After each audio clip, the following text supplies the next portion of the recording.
Ang kwento ni Juan Tamad.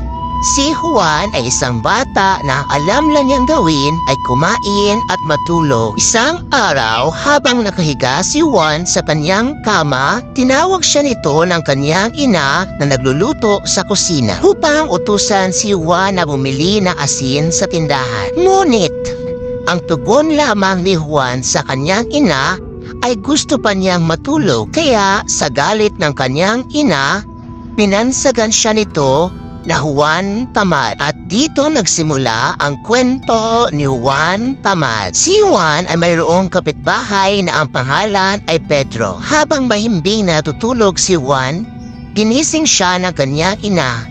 Dahil dumating si Pedro sa kanilang bahay upang yayain si Juan na maglaro kasama ang mga kaibigan ni Pedro sa kanilang nayon. Ngunit, ang sabi ni Juan, pagod ito at ayaw niya makipaglaro. Mas gusto pa ni Juan na matulog na lamang. Kaya umalis na lamang si Pedro na bakas ang lungkot sa kanyang mga mata. Nang nagbibinata na si Juan, palagi na siyang pinapagalitan at pinagsasabihan ng kanyang ina dahil hindi man lang ito tumutulong sa gawaing bahay. At ang katuwiran pa ni Juan ay pagod ito kahit kain tulog lamang ang kanyang ginagawa. Sa pagkainis ni Juan sa kanyang ina, napag-isipan niyang lumabas sa kanilang bahay. Nagtungo si Juan sa bukid at doon na nakita ni Juan ang puno ng bayabas na maraming bunga nahuhulog sa paanan nito. Sa katamaran ni Juan, naisip niyang mahiga na lamang malapit sa puno ng bayabas at hintayin mahulog ang hinog na bunga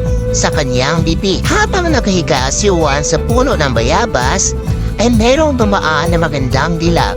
At ang pangalan nito ay si Maria. Habang naglalakad si Maria, ay napansin niya si Juan at tinanong kung bakit siya nakahiga sa puno ng bayabas na ang kanyang bibig ay nakatapat sa bunga nito. Sumagot naman si Juan na hihintayin na lamang niyang mahulog ang bunga sa kanyang bibig. Sinabihan naman ni Maria si Juan na wala siyang mapapala kundi niya ito pipitasin. Si Maria ay isang masipag at magandang babae na ang alam lamang ay gawin ang mga gawaing bahay. Si Juan naman ay nadagandahan kay Maria, kaya't agad niya itong sinunod na palapit ang kalooban ni Maria at Juan sa isa't isa. Ngunit, ang ina ni Maria ay tutol sa kanilang relasyon. Ayon pa sa ina ni Maria, tatanggapin niya na lamang si Juan kapag ito ay nagbago na. Hindi nang tagal, si Juan ay naging masipag.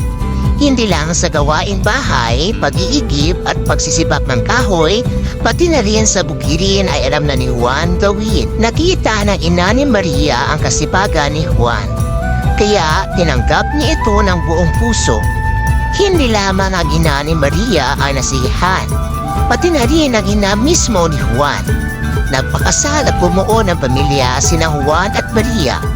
Naging masaya sila sa kanilang pamumuhay. Si Juan na noon ang alam lang ay matulog at kumain, pero ngayon ay masipag na ito. Pagkalipas ng ilang taon, si Juan Tamad ay binansagan na ngayon na Juan Tama. Ano ang aral na iyong nakuha sa kwento ni Juan Tamad? Ilagay sa comment section at abangan ang susunod nating kwento na kapupulutan niyo ng aral. Cheers!